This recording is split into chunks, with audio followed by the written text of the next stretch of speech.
آج بھی یہ قرآن بغیر کسی رد و بدل کے ہمارے پاس موجود ہے. اس میں کوئی تعریف نہیں ہو سکی، نہیں کی جا سکی. کوشش بہت ہوئی تعریف کرنے کی.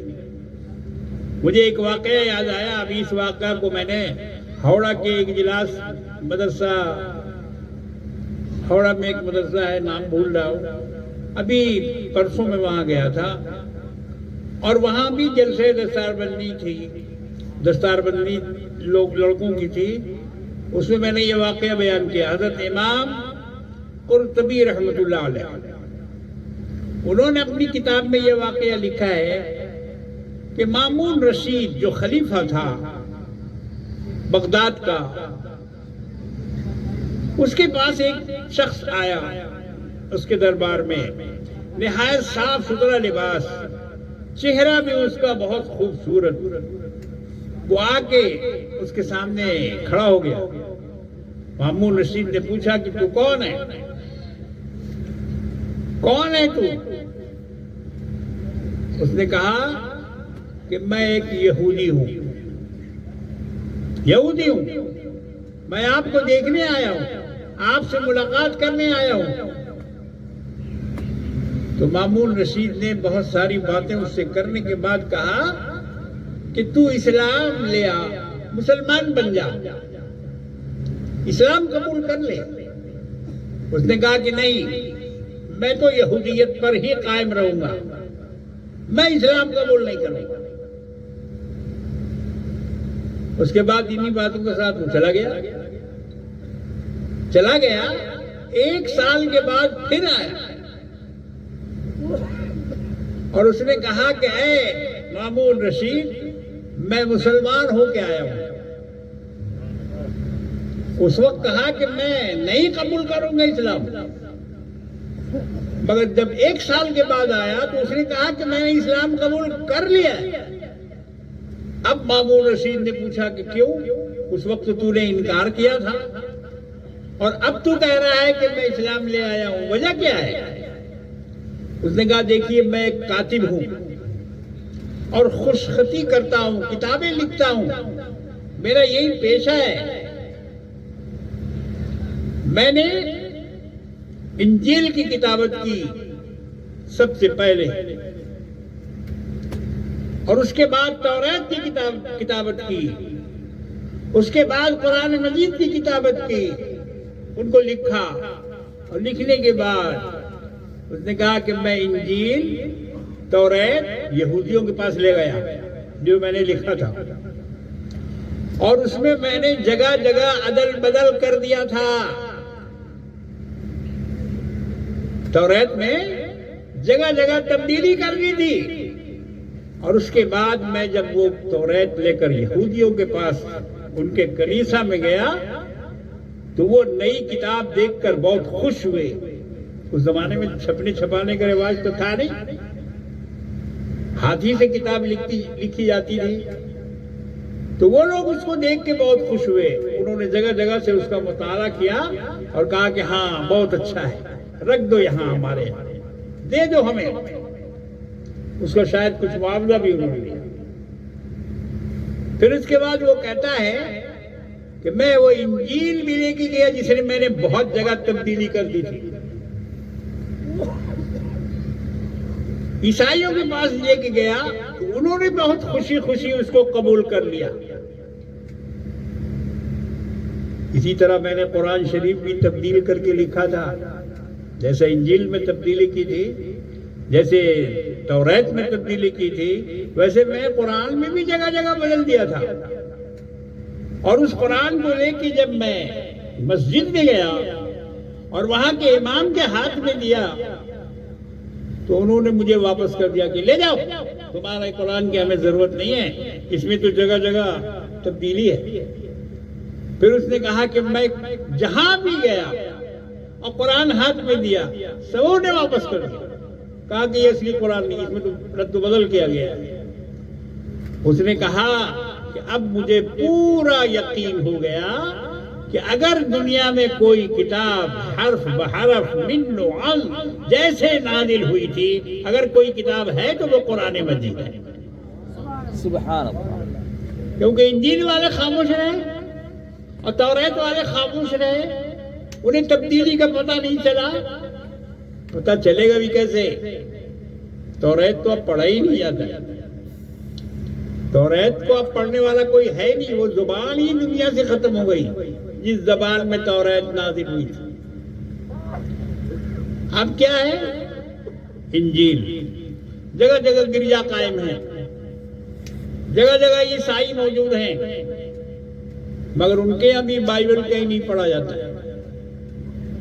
صرف ہفتے میں ایک دن گرجا کھلتا ہے، ان کا پوپ آتا ہے اور وہ بائبل سے کچھ منتخب لائن جو حاضر ہوتے ہیں جو لوگ، ان کو پڑھ کے سناتا ہے، اور اس میں خاص طور سے عیسیٰ علیہ السلام کی پیدائش کے واقعات کو سناتا ہے.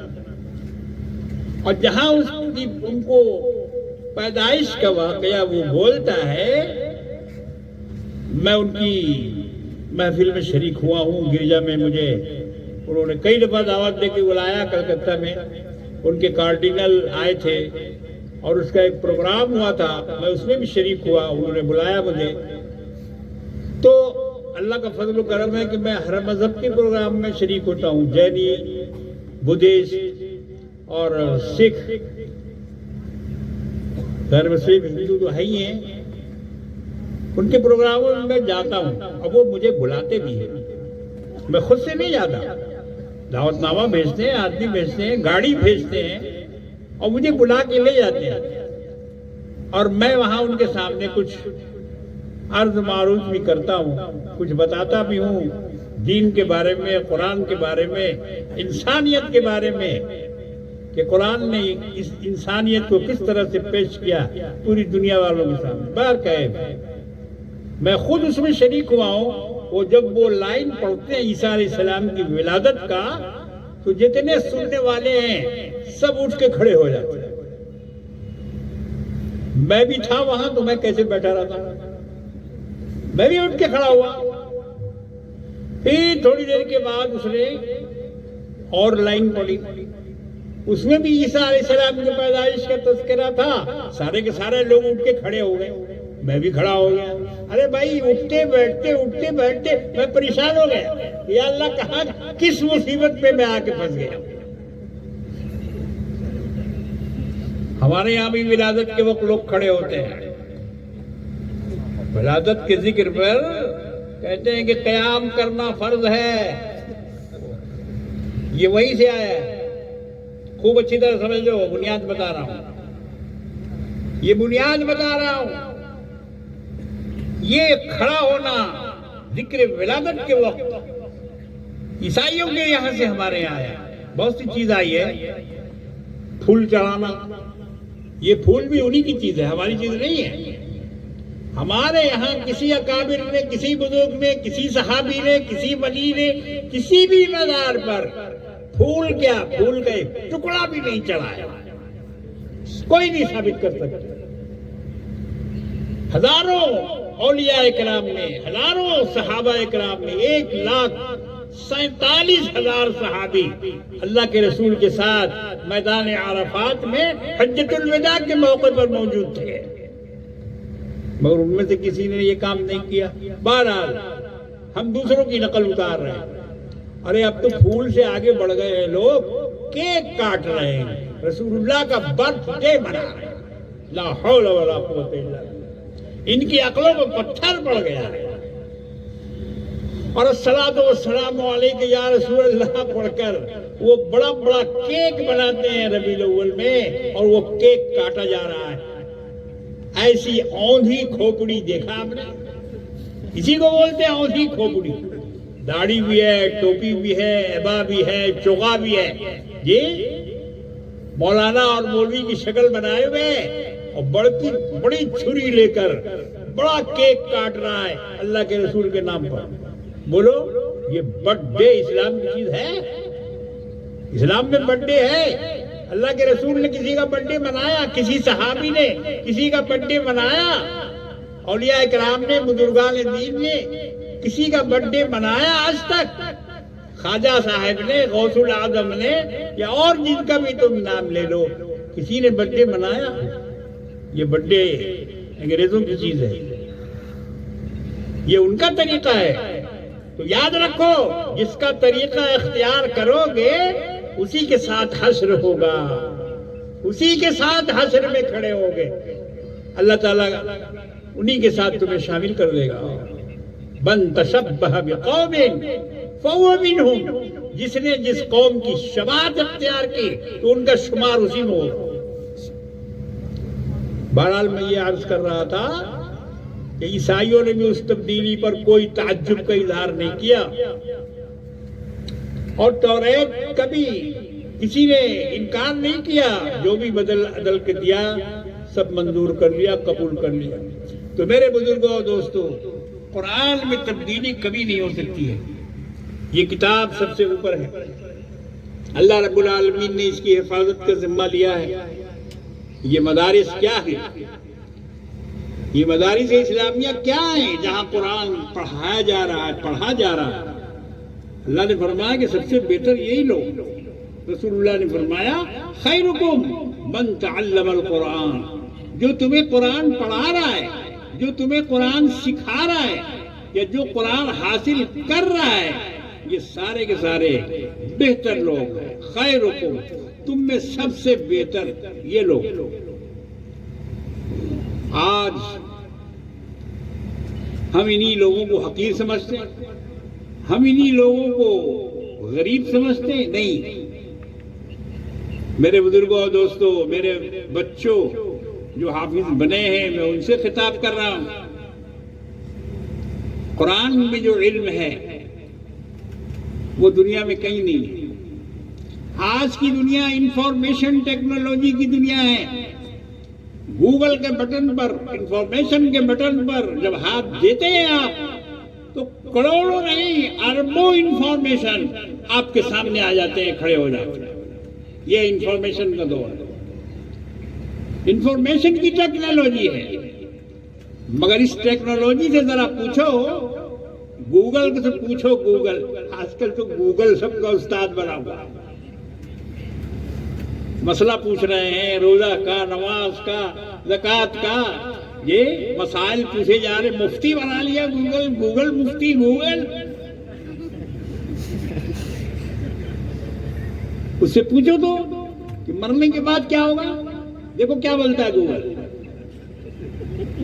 قبر میں کیا ہوگا، حشر میں کیا ہوگا، حساب کیسے ہوگا، حساب ہوگا کہ نہیں ہوگا، کس کا حساب ہوگا، مسلمان تو ہوگا، ہندو کا نہیں ہوگا، ہندو کا ہوگا، مسلمان، پوچھو اس سے، دیکھو وہ کیا بولتا ہے۔ اس پر بھروسہ مت کرو، گوگل یہودی کا ہے۔ نوجوانوں، میں تمہیں بتا کے جا رہا ہوں، یہودی اس کا مالک ہے، اس گوگل کا، اس لیے اس کے انفارمیشن پر، خاص طور سے مذہبی انفارمیشن، اس پر بھروسہ مت کرنا۔ پوچھنا ہے، مولانا مفتی انیس الرحمان صاحب قاسمی یہاں بیٹھے ہوئے ہیں، ان سے پوچھو، اور بھی ہمارے علماء اکرام جو ہمارے دائیں بائیں بیٹھے ہوئے ہیں، ان سے پوچھو مسائل، اور ان سے اپنے معاملات کو حل کراؤ۔ کیا تمہارے یہاں پریشانی ہے؟ کیا تمہارے یہاں مسائل ہیں؟ میاں بیوی کے جھگڑے ہیں، آج کل تو میاں بیوی کا جھگڑا عام ہو گیا۔ اصلاح معاشرہ پہ ہم لوگ بڑی بڑی کانفرنسیں کرتے ہیں، تقریریں کرتے ہیں، سمجھاتے ہیں لوگوں کو، مگر مسلمان ہے کہ یہ سمجھنے کے لیے تیار نہیں۔ سب ٹلے گل محمد نہ ٹل، جی یہ گل محمد ہے، یہ ٹلنے والا نہیں ہے۔ جی میرے بزرگوں اور دوستو، اللہ نے فرمایا کہ اس کی حفاظت ہم کر رہے ہیں۔ انفارمیشن ٹیکنالوجی قرآن میں جتنی ہے، جو علم تمہارے پاس ہے، آخرت کا نہیں دنیا کا بھی، 750 آیتیں تخلیق کائنات کے اوپر اللہ نے نازل کی ہے۔ یہ چاند، یہ سورج، یہ دریا، یہ سمندر، یہ پہاڑ، یہ کہکشاں، یہ ساری چیزیں قرآن میں موجود ہیں۔ قرآن سے نہ جانے کتنے لوگ پڑھ کر اسلام قبول کر گئے۔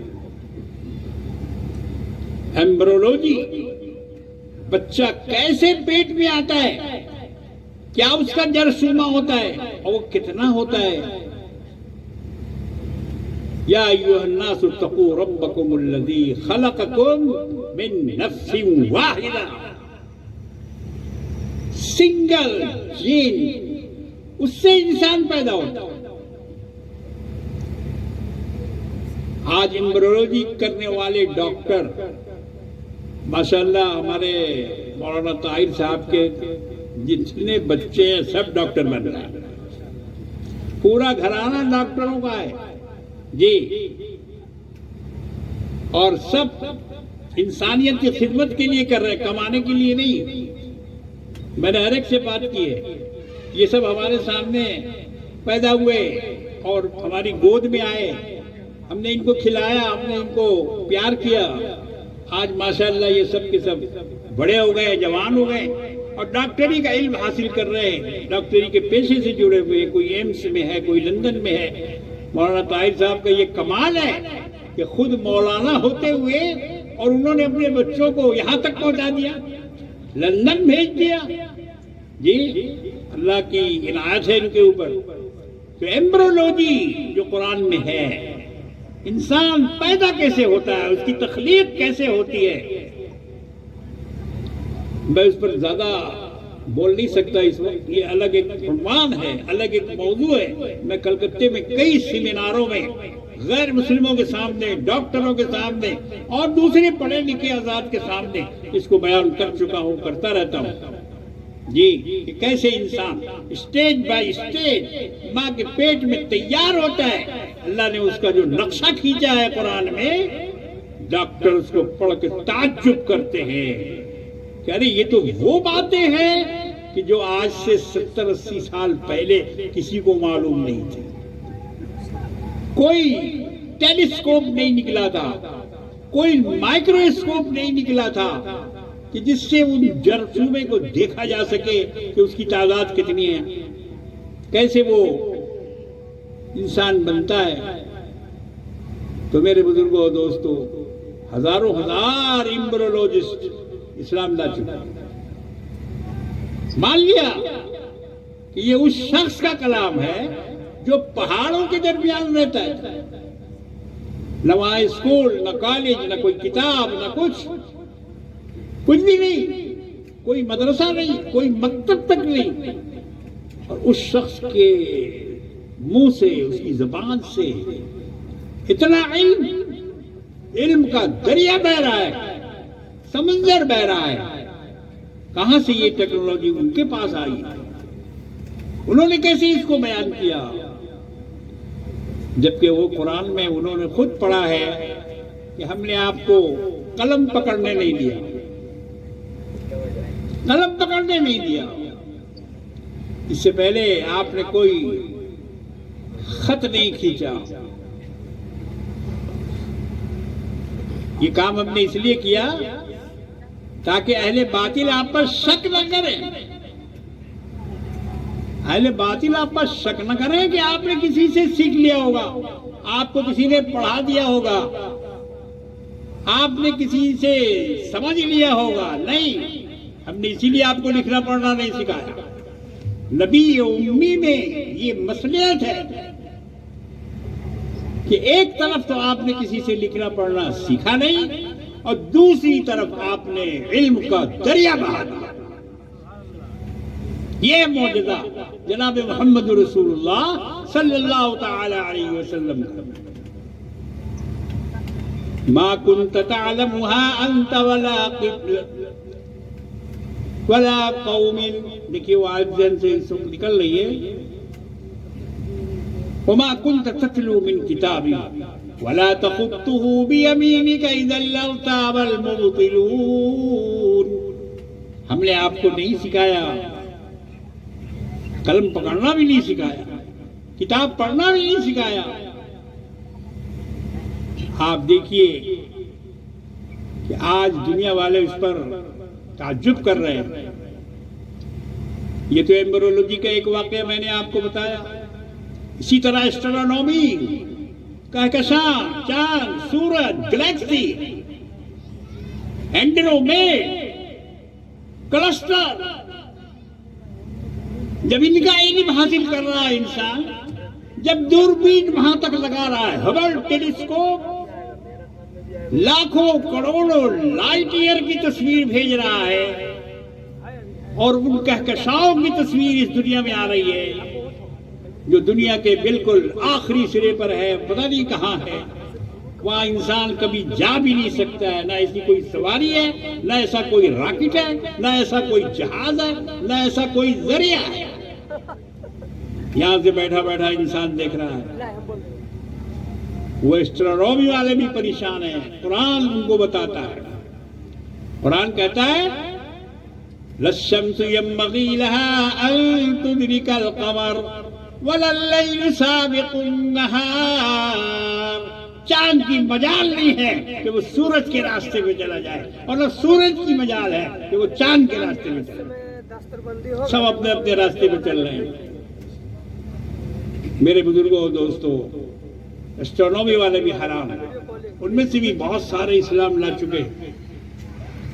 وقت میرا اتنا نہیں ہے میرے پاس، ابھی آپ کے سامنے یہ پگڑیاں منتظر ہیں سروں پر رکھے جانے کے لیے، اور علماء کے مقدس ہاتھوں سے یہ پگڑیاں رکھی جائیں گی۔ میں اپنی بات کو مختصر کر کے یہیں پہ ختم کر رہا ہوں۔ ایک واقعہ اور سن لو، اوسنوگرافی، سمندر کا علم، ماہر بحریات، کتنے سارے ماہر بحریات مسلمانوں، جب انہوں نے قرآن میں پڑھا، کیا پڑھا؟ او کظلمات فی بحر لجی یغشا موج من فوقہ سحاب۔ اس اندھیرے کو قرآن نے بیان کیا جو سمندر کے ڈیپ سمندر میں جو اندھیرا ہے۔ آج کل انسان ڈیپ سمندر میں پہنچ گیا ہے، بڑے بڑے مضبوط خول والے راکٹ بنا کر وہ ڈیپ سمندر میں پہنچ گیا ہے، کیونکہ اگر وہ مضبوط نہیں ہوگا تو پانی کا اتنا دباؤ ہے سمندر میں کہ اس کی تمام ہڈی چور چور ہو جائے، پانی میں کوئی اتر نہیں سکتا نیچے تک، زیادہ دور تک، مگر مشینیں بنائی، اور ان مشینوں کے اندر آدمی کو بٹھایا، ان مشینوں کو اتنا مضبوط بنایا کہ وہ پانی کے دباؤ کو برداشت کر سکے، اور وہاں جا کر انہوں نے تصویر لی، وہاں کا اندھیرا انہوں نے دیکھا، تو آ کے بتایا کہ ایسا اندھیرا ہے وہاں کہ جس کی کوئی مثال نہیں ہے، وہاں کچھ سجائی نہیں دیتا، لائٹ کام نہیں کرتی، ان ڈیپ سمندروں میں لائٹ کام نہیں کرتی۔ اللہ نے فرمایا کہ یہ گہرائی اور یہ سمندر اور یہ اس کا اندھیرا ایسا ہے کہ موج من فوقی موج من، ایک کے اوپر ایک موج ہے، اس کے اوپر بادل ہے، سحاب، ظلمات بعضها فوق بعض، اندھیرے کے اوپر اندھیرا، اور ایسا اندھیرا اذا اخرج یدہ لم یکد یراہا، اگر کوئی ہاتھ نکالے وہاں تو ہاتھ کو ہاتھ سجائی نہیں دے گا۔ اس کی مثال اللہ پاک نے دی۔ یہ کون بیان کر رہا ہے؟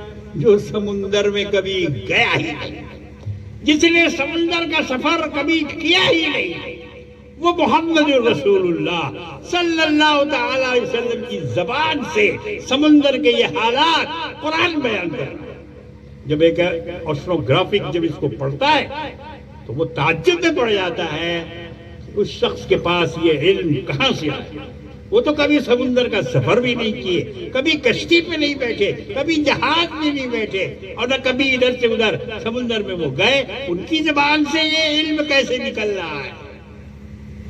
یہ ڈیپ سمندر کی بات قرآن نے کفار کے ظلمت اور ان کے دل کی گہرائی میں جو اندھیرا ہے اس کو بیان کیا، اس کی مثال سمندر سے دی۔ یہ آخری بات تھی، باتیں بہت ہیں، مثالیں بھی بہت ہیں، انشاءاللہ کبھی موقع رہا آپ اور ہم اس جگہ اگر دوبارہ جمع ہوں تو انشاءاللہ میں اس طرح کی اور باتیں پیش کر سکتا ہوں جو آج جس نے دنیا کو ہلا کے رکھ دیا ہے۔ حافظ قرآن سمجھتا ہے کہ کیا ہوا، ہم تو حافظ ہو گئے، اب مسجد کی چٹائی لوٹا بدنا بن گئے. جی حضرت مولانا اشرف علی تھانوی رحمۃ اللہ علیہ لکھتے ہیں کہ مسجد کا لوٹا بننا دنیا کا کتا بننے سے اچھا ہے.